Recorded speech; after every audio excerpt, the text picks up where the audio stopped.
Cut that. Cut.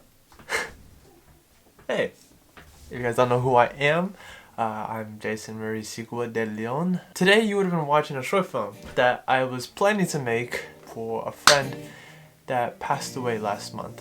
I realized that it was very forced. It just didn't feel right. I don't even think he even wants a film.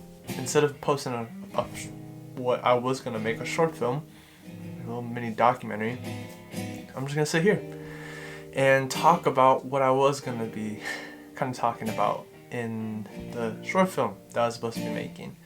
A good friend of mine, a childhood friend, we grew up together, played the same sports, went to the same schools, had similar classes, had similar friends, similar friend groups. We were just buddies growing up, but sadly though he did pass away last month, and there was like a whole vigil for it, and it was really nice being able to see everyone, and also seeing his parents just like being so like strong and composed to just kind of be able to talk in front of everyone and just talk about their son who's not even here anymore. That was really cool, and I think that takes a lot of courage, takes a lot of strength. It's something I probably would never be able to do, but they did it perfectly. A lot of people, started expressing themselves, posting videos and pictures of him from the past with them together, and showing their kindness and showing their love. And then there was me, where my way of showing my appreciation and my love for him is through a short film. But I realized it was just gonna be too forced, and I felt like it was just too scripted. And so here I am, in my room, and just having my camera on a bunch of boxes and books, just so I can have it look like this. I just want to kind of get this straight. The short film that I was supposed to make, it just felt really forced. It was just really bad. It felt really rushed. And he doesn't deserve that. He doesn't. And so what I'm going to be doing is just a basic, typical me camera, and the letter that I wrote to him for his birthday.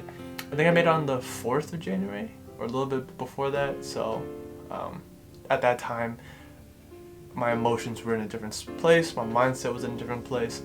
At that time I was a lot more sad, and I was a lot more numb. But obviously it's now, the 27th of January, it's almost the end of the month, and I don't know, a lot of things changed, so I kind of just had to keep that in mind.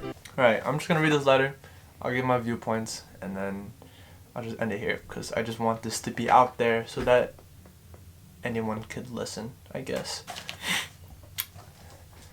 January 7th, 2021. Dear Jaden, I'm sorry.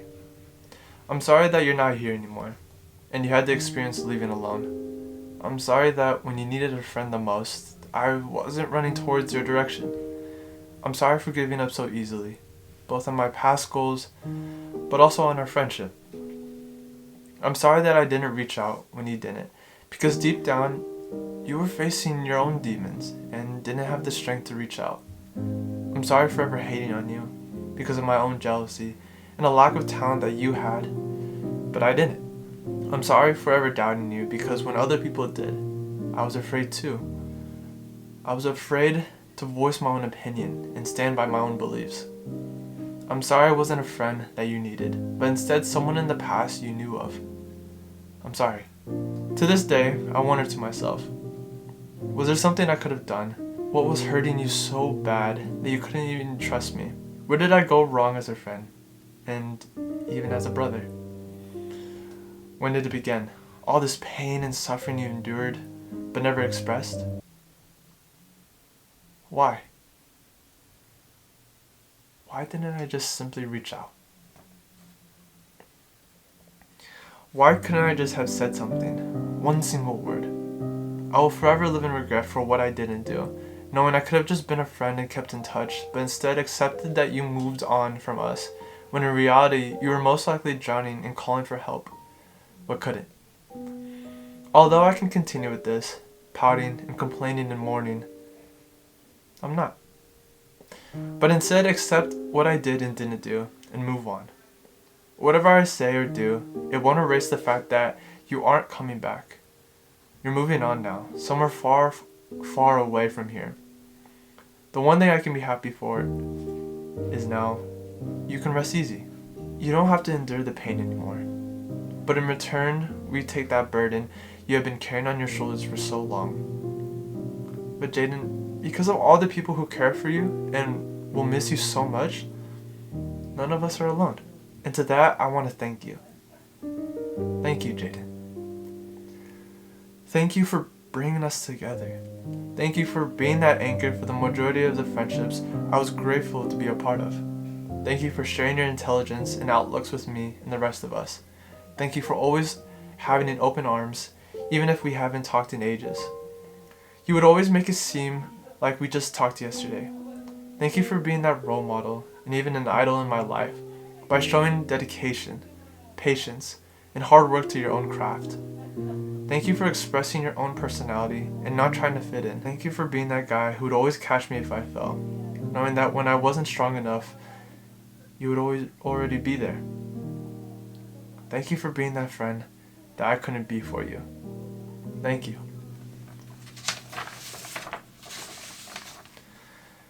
Now, though many people, including myself, will be mourning knowing you aren't in the picture anymore, I would like to stop and instead celebrate.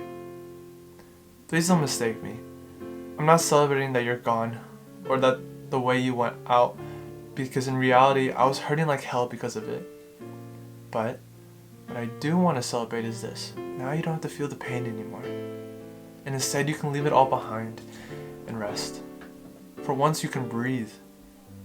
For once you can live with your life with no struggle. I believe you're up there. Not because you were raised in the Catholic Church, but instead believed in what he believes in. Love, compassion, and forgiveness. I truly believe that each component is something that existed within you. And so I worry no more that you are not resting in peace, because you are. Every day now, for the rest of our lives, you will look down where we are and in hopes of looking after us from above. I don't expect you to forgive me now, and maybe never. But if you do, I know that you'll have open arms for me. This is why I'm celebrating. So that's the letter I wrote for him on his birthday. And obviously I was going to make a short film out of it, but I realized it just wasn't right. And that instead it should just be this. Face to face. Me and you.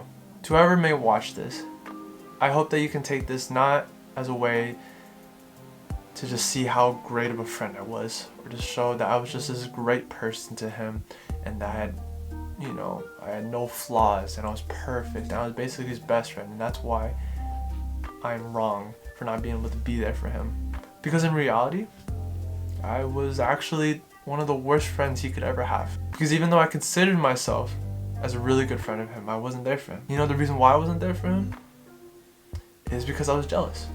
If anything, as much as I loved him, I hated him too. I hated him because he was just so much better than me. I was hating on him. And whatever opportunity I could take, I would turn against him. And that's the one thing I'm going to be taking for the rest of my life. I'm going to leave it here with this. How I see it, there's already enough hate, enough pain, enough sadness in this world. What is the point of trying to be like society, where instead we could be so much better? That's why I don't believe in violence. That's why I don't believe in hate.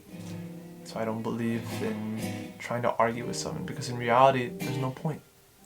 Because what you should be doing is just spreading love, spreading compassion, forgiving all.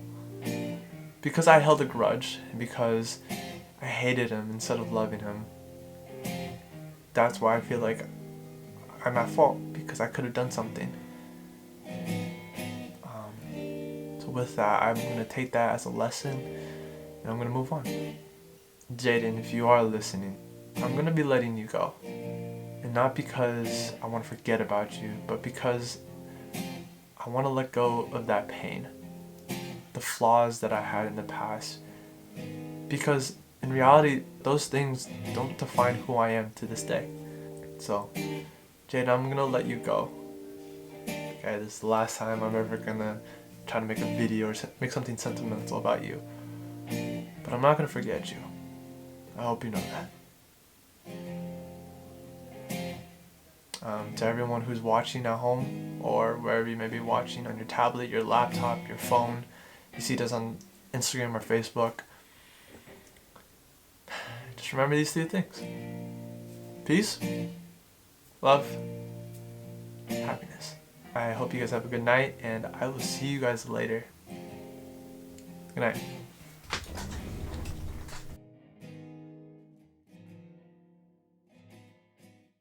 Today, Jaden, you would have been 19, but sadly you did pass away, and you are dearly missed, and I really wish you were here to celebrate your birthday.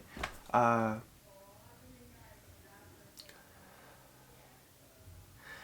know that if you were here, I probably wouldn't be making this video, because in reality what I would probably be doing is just saying happy birthday, and then that would kind of be the extent. Whoever may be watching this, you can give me crap. I totally deserve it. Maybe thinking I'm only doing this video just to show that I was such a good friend. But in reality, no, I don't think I'm a good friend. I don't even think I'm a decent friend. I think I'm a really shitty friend. I'm making this video in memory of him, and also for a video that his parents can look back on. So what I did was I asked a bunch of my friends who were impacted by him, and I asked for photos and videos, and together I made a little video. So, Jaden, happy birthday. I hope you enjoy.